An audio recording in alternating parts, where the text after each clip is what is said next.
Marshall, thank you very much for taking time to have a conversation today, kind of really talking about how humans might adapt to a world in which artificial intelligence continues to advance. But also, if I can, also thank you for the contribution that you've made over many, many years in the form of management, in the form of coaching, in the form of the world of business. And anyone who doesn't yet know you, we're going to put the link to your website on the video recording, and they can click into the bio. And there's so many accolades that you've got, but if I can, just a few of them. You've been recognized as the #1 leadership thinker globally, the #1 executive coach in the world, coached several hundred CEOs, which must have been a kind of fascinating and rich experience. And somehow you've also managed to find the time to author and edit something like 50 books, including a #1 rated book by the Wall Street Journal, and sold millions of copies. So an extraordinary amount. Now, I personally have read 4 of those books, and I hope to do more. Honestly, genuinely, I've loved them. But actually, if we can, let's start by asking you a couple of questions really that's appropriate about how artificial intelligence is actually changing your world, because you just launched MarshallGoldsmith.ai, a kind of an artificial intelligence coaching bot. So why don't you start, if you can, by just explaining why did you launch it and what can people do with it? Well, I have always wanted to give away all I know for free to the world. I mean, personally, I'm 75 years old, so what am I saving this up for? I'm 75 now. I've always wanted to give everything away, but I tried to do this for 20 years. I would say with pretty much 100% failure. I tried things like these interactive technologies and clunky boxes that cost $2,000 or $3,000 and all kinds of stuff. They're just disasters, right? And the breakthrough on this in the last year has exceeded the past 20 years by far. So what I'm doing, I have a very unique. I have been able now to develop, or working on developing my own AI computer bot. I'll give you a little of the evolution of the project. It started out with this concept, and I've been the coach of a couple of guys in India, Pranay and Srikanth, and they're in a company called Fractal Analytics, an AI company. Now, I very fortunately have 4 qualities that make me kind of unique for this kind of role. One is I've got a lot of content. I can tell you, if you're going to develop an AI bot, you got to have content. If you don't have any content or minimal content, it's kind of boring. 2 is I have a lot of followers. On LinkedIn alone, I have 1.5 million followers. So, millions of people have read what I do, 3 million books I've sold. So I've got a lot of interest in what I say or do. A lot of content, a lot of followers. 3, which is probably more important, I have somebody who's written, a couple $1 million worth of checks to support this project, which is nice. And they're doing it largely out of the goodness of their heart. I mean, culturally, I don't know if you understand India, but guru just means teacher in Hindi, and I'm the guru, and they're very nice, and they want to help me, and they're donating back to others. So it's been, very, very interesting project. And then 4, I've got a lot of other people to help me. So Martin Lindstrom, for example, is the world's authority on branding. He's donated everything he knows to this project. So I've got some other great thinkers donate. So you put that all together, how many people fit these 4 qualities?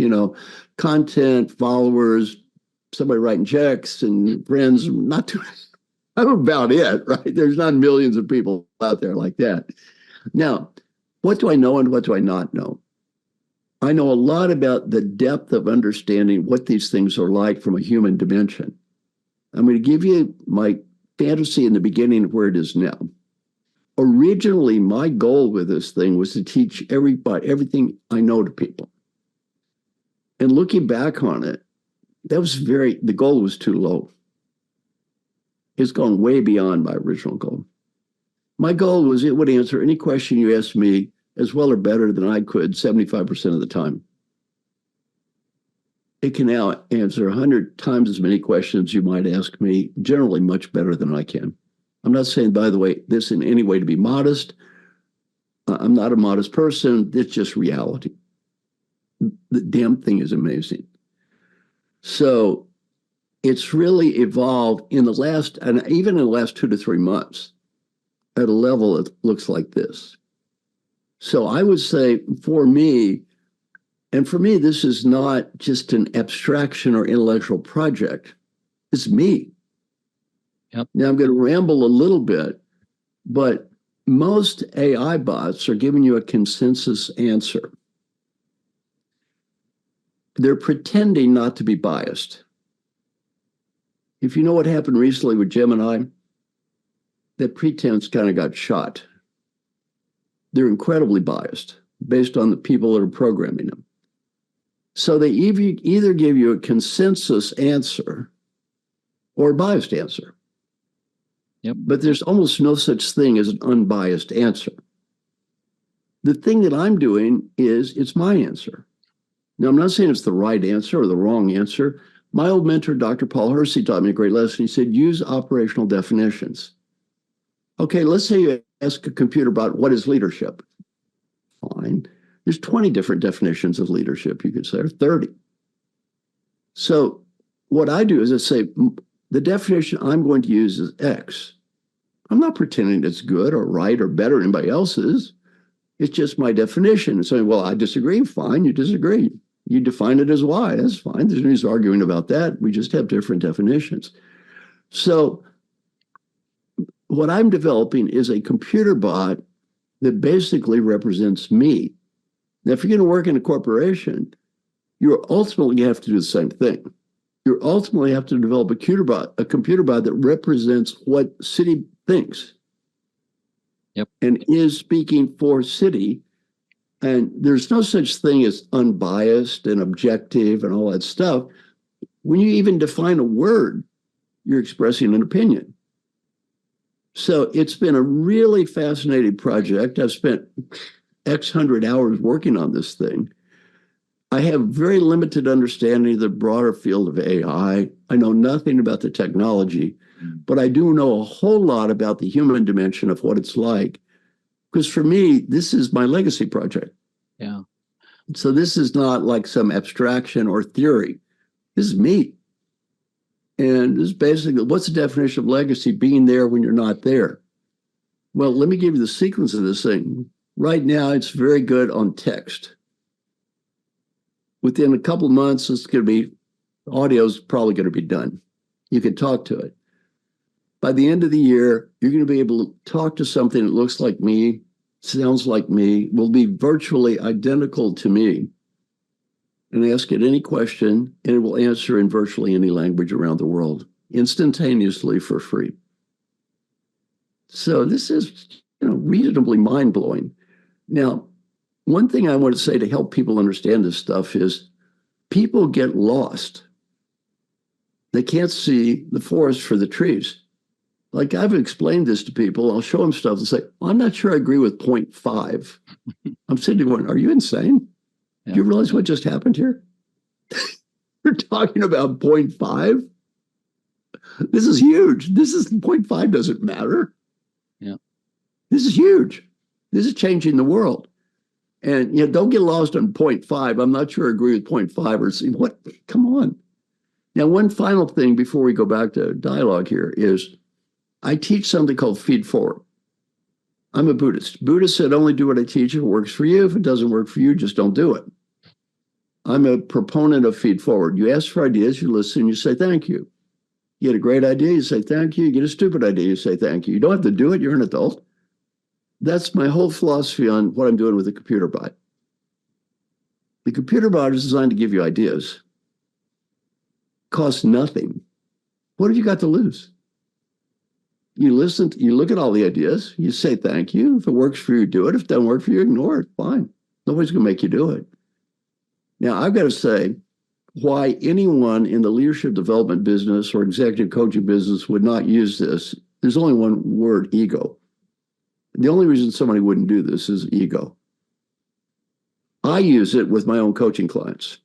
I'm not kidding myself. Recently, one of my coaching clients said, I'm going to be a co-CEO.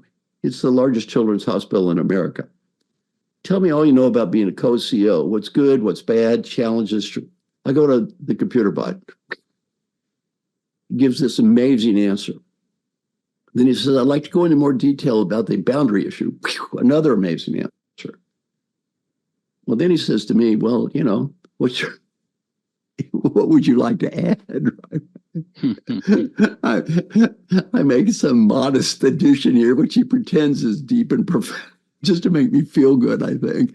But the reality is, its answer was, I would have never come up with all this stuff. It's brilliant. Now, how does it do that? What it does is it basically searches pretty much all knowledge available. It studies everything I've said. It thinks of the way I would say it and comes up with a brilliant answer in 5 seconds. Now, I can't do that. I'm never going to be able to do that.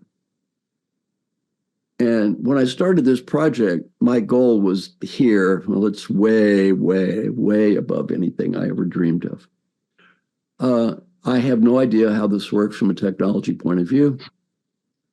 On the other hand, it does work, and it is mind-blowing, and it's not going to get worse. By the way, the other thing, everyone listening, well, I know it made this mistake and this thing, blah, blah, blah. It was a little slow. It's only going to get faster, and it's only going to get better. It's not going to get worse. It's going to get better and faster and cheaper and better and faster and cheaper and better and faster and cheaper. That's the real world. Now, some people might say, I'm not sure I should support this. Well, thank you for sharing, but who cares? This train has left the station. Yeah. Whether you like it or not, it's going to happen. Now, my friend Martin Lindstrom is working on the world's largest metaverse project. Martin won't even carry around a smartphone because he thinks they screw up your head so much. So I ask you, metaverse is going to provide incredible amounts of addiction. I mean, as bad as it is now, once you have the metaverse down, it's going to be worse. I said, Martin, why are you doing this? He said, it's going to happen anyway. Do some good. That's exactly my view and what I'm doing. It's going to happen anyway. Let's just do some good here. Let's just do some good. Yeah. Well, Marshall, I've spent time on it, and I have to say the MarshallGoldsmith.ai bot is fantastic. Honestly, you as you say, you ask it lots of questions and it comes out. Sometimes it says I'm not qualified to answer that, or I don't know, that's not my field of expertise, which is good. But it's incredible, the depth. But you obviously have so much material that you can feed into it, which makes sense. We've looked at lots of areas of how artificial intelligence is going to change lots of different sectors, and I think one of the biggest, most exciting opportunity for humankind actually is in education, and obviously learning and development is part of that. And how you can get anyone with an internet connection can get access, I think, to your bot. And there are other people like Sal Khan at the Khan Academy who are doing something similar for students. So it's just extraordinary. But there is a sort of a fear, unfortunately, for people. And I hear you about it's going to happen anyway, so you have to do it. But the reality is that you have been for many years the top the top coach in the world, and you're giving this stuff away for free, and people get access for it 24/7. So the question, I think, for a lot of people, say coaches, for example, in this thing is, well, how do I compete with something that does it for free and is very, very good? And that's a sort of an anxiety that's there. And I don't know if you have any views on that. I mean, maybe it's just part of progress, but I actually do. The first thing is, I, as a coach, am very different. So as a coach, I provide a lot of advice. See, a lot of coaches don't provide advice, which is fine. Well, the reality is providing advice as a value add is going to go down to very close to nothing, because you're not going to know enough to provide advice. I mean, look, this thing knows more than I know. You could look, my daughter wanted to test this.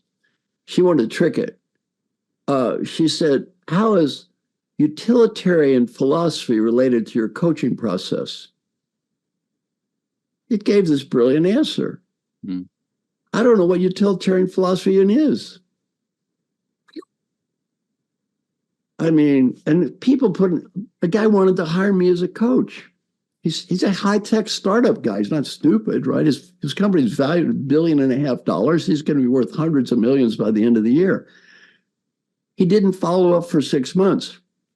He was a little embarrassed. He goes to my bot as a joke and says, I was going to hire an executive coach, but I didn't get back to him 6 months. I'm doing this Series C. He says, what should I do? He was going to show to me, ha, ha, ha. Well, the bot says, well, if Series C is very complicated for the following reasons, I could see why this happened. It just goes on and on and on. He's looking at this thing. I don't even believe this. This guy is starting up an AI company, and he's worth $700 million. He's not stupid. He couldn't even believe it. He said, what is this? He actually did everything the bot told him. He calls me up, apologizes. He did everything he was told to do by the computer bot. It's amazing. So, back to this good point. If your role as a coach is to provide information, you are done. You can't. I use this with my own clients. I cannot compete with this thing now. Yeah. As you say, it's going to get better, get better and better.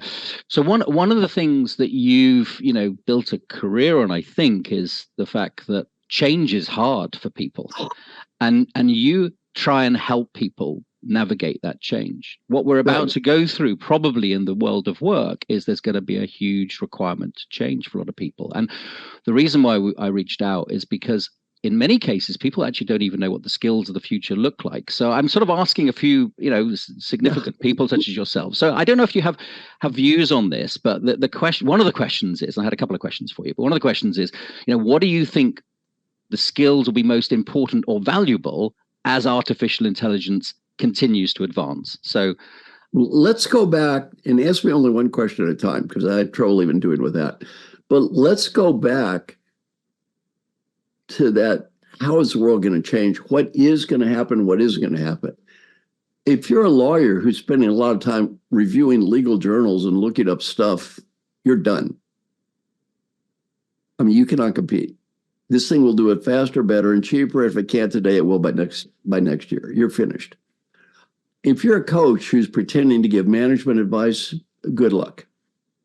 I mean, you want to compete with the computer bot I have? I can't compete with it.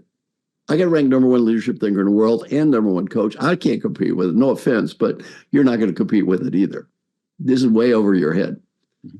On the other hand, the problem, here's the skill. The problem with most things is not theory or information. It is execution. And the role of the coach is not going to be to provide theory or information. If that's what you want to do, you're done. The role of the coach is going to be follow-up. Look at my research. You've seen my research. It's all about follow-up, follow-up, follow-up, follow-up. I just read a study yesterday about medical doctors. Medical doctors' compliance with taking medicine is only a tad better than the average human. They don't take the damn medicine they prescribe. The problem isn't lack of information. That's what this study showed. Lack of knowledge is not the problem. There's a great assumption. If they understand, they will do. The medical doctor understands to take the medicine. They don't do it. Look, you've studied stakeholder coaching, right? How complex is it? It's incredibly simple, and it works if you do it. The problem isn't understanding what I teach.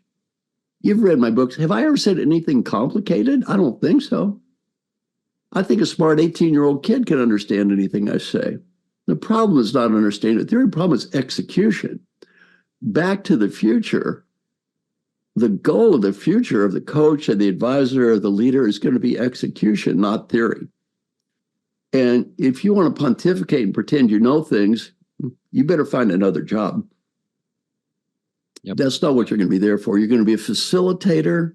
You're going to help people ask the right questions. You're going to help people learn. And the whole thing about AI bot is prompt engineering. You got to learn how to ask questions. You learn how to ask the right questions, you're going to get good answers. You don't ask the right questions, you won't get good answers. I hope that made some sense. It absolutely does. And actually, I interrogated your bot a couple of times with the same question. I actually changed it slightly, and I got slightly different answers. And it was quite interesting to see that nuance that's there. But it was great. Listen, so asking the right question. Let me give you an example of that. My friend asked me, which teachers had the greatest influence in your life? I said, Buddha. He said, aha, but your bot said Peter Drucker. Well, you know what I said? If you asked me yesterday, I probably might have said Peter Drucker. Hell, I don't know. I don't say that. I don't say the same thing myself every time. Yeah, it's a good example. Good example. So in terms of skills that you think are going to be the most important or valuable. Asking the right questions, one of them. Are there other ones that you feel strongly in terms of adaptability and other things that we need to make sure that humans are better at than AI? I would say the leader as facilitator model. The great leader one of the great leaders I ever met, Alan Mulally. He was the guy that went to Ford. The stock was 101. He left. It was 1840. I was his coach. Alan Mulally, I mean, he's a very smart guy, but I've worked with other people who are smarter, right? It's not an IQ contest. What did he do? He effectively led behavioral change. He effectively facilitated. Look, he goes to Ford. He didn't know anything about a car company. I mean, he knew he was an engineer. He was from Boeing. But he didn't know anything about a car company. He didn't pretend to. If somebody asked him, Alan, what do you think about this? You know what he'd say? Is there anyone in the company can answer a question better than me? If there is, I shouldn't talk. I'll probably do more harm than good. Smart. He totally turned the company around without having technical knowledge. That's the future leader. The future leader is not going to be about having technical knowledge. I can tell you. You can't compete with this stuff. Yeah. It's not going to be I'm smarter than you contest. The leader of the future is going to be a facilitator who facilitates learning and facilitates the process of continuous learning and growing and focuses on execution. The bot is going to be able to prescribe the medicine. The bot can't make you take it. Yep. The problem with one of the biggest problems in medicine is compliance. One of the biggest problems in healthcare is compliance. Okay, go on a healthy diet and work out every day. Did you ever hear that before? Yeah.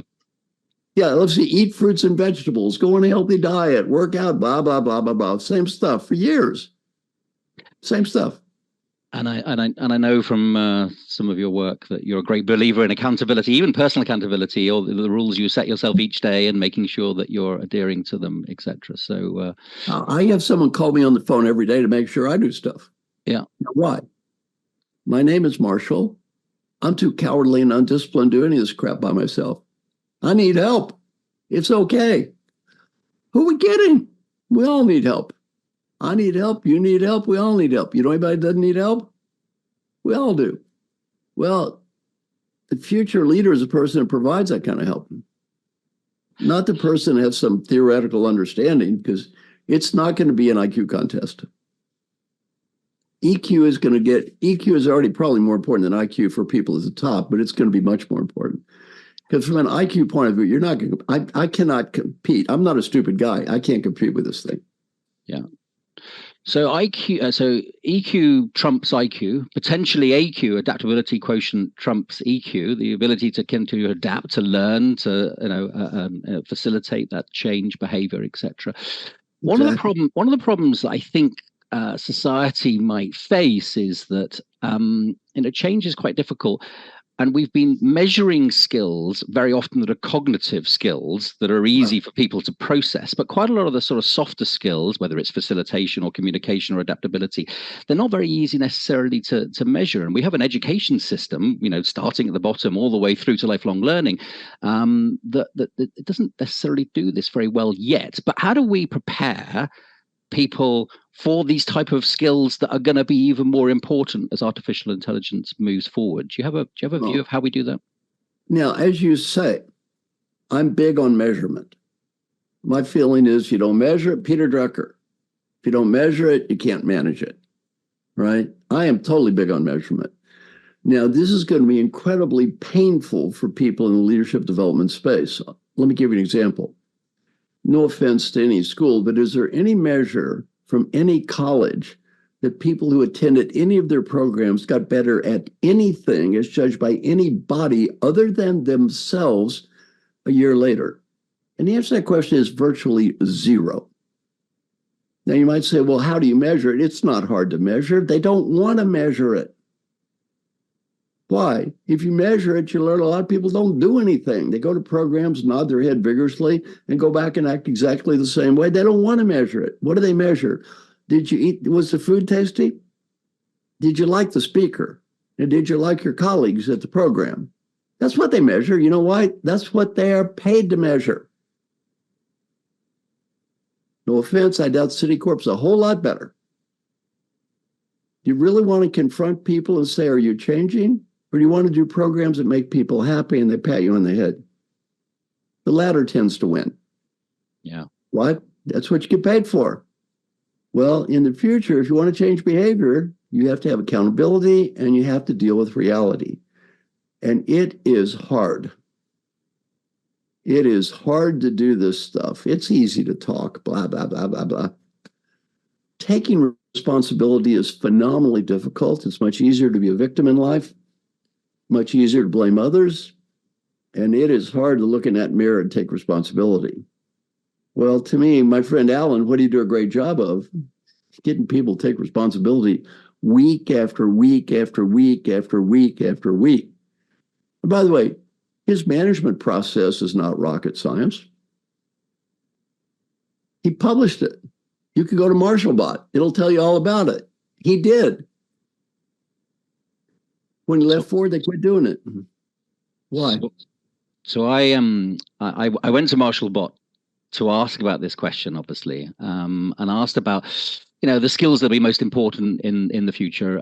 Critical thinking was one of them. And then I started digging into, well, how do you test for this? And I was amazed. I mean, some of the stuff that came back, and I don't know if you know all of these things that your bot was saying, but it was saying the Watson Glacier critical thinking appraisal or the MCCEIT for emotional intelligence. Anyway, there's a whole load of tests for these type of things that I didn't know necessarily existed, but I think are important and probably will get more measurement going forward if they're kind of important in the world of the work. So and then the bot was really good at giving me granular detail on that as I asked more and more questions. So thank you for that. Now, by the way, I want to warn number one, want everyone listening to go to MarshallGoldsmith.ai and try this thing out. Just for me. It's just, I had my birthday, 75th birthday, a couple of days ago. It was my birthday present. Give me a birthday present, right? Just try this out. Number one. And number two, just in case you're confused, if you actually vaguely believe that I know that much stuff, no, I don't. I would be the biggest genius that ever lived. I am not that smart. Wow, it's smarter than me. Wow. Please. So, yeah, if you actually went through that thing, you thought I knew all that stuff, I would be the smartest human that ever lived. So, Marshall, it's an amazing tool that you're providing to people. Thank you for that. And again, thank you for the time. I at the end of my sessions with MarshallBot, I asked it, if I could ask the real Marshall Goldsmith, what would it be? Yeah. What is that? I'm curious. Do you have I can tell you what it said, but okay. So what it said is, what is the most important lesson you've learned in your career as an executive coach that you wish every leader could understand? Are you ready? Go for it. I want everyone listening to take a deep breath. Imagine you're 95 years old, you're about ready to die. But right before that breath, the 95-year-old you is given a great gift, the ability to go back in time and talk to the you that's listening to me right now. What advice would that old person have for the you that's listening to me right now? Whatever that is, do that. In terms of performance appraisal, that's the only one that's going to matter. That old person says you did the right thing, you did. That old person says you made a mistake, you did. You don't have to impress anybody else. Some friends of mine interviewed old folks who are dying, get to ask this question: what advice would you have? Personal side, 3 themes. Theme number 1, be happy now. Not next week, not next month, not next year. Great Western disease, I'll be happy when I get the money, status, BMW promotion, I'll be happy when. When is that old person? Be happy now. Learning 2, friends and family. Don't get so busy climbing that ladder of success, you forget the people that love you. Big mistake. Number 3, if you have a dream, go for it. Because you don't go for it when you're 40, you probably won't when you're 80. Business advice is much different. Number 1, life is short. Have fun. By the way, one thing I like about you, talking to you, you love what you're doing. I can tell it. That's a blessing. Have fun. Enjoy it. Number 2, do whatever you can do to help people. The main reason to help people has nothing to do with money, status, or getting ahead. The main reason to help people is much deeper. The 95-year-old you will be proud of you because you did, and disappointed if you don't. Final advice, go for it. The world's changing. We usually regret the risk we didn't take. We don't regret the risk we took and failed. We regret the risk we failed to take. So that would be my advice. Now, my wife has a funny story. Said in the future, somebody asked Marshall Marshall, I'd like to talk to the real Marshall. You know what the answer is going to be? Why?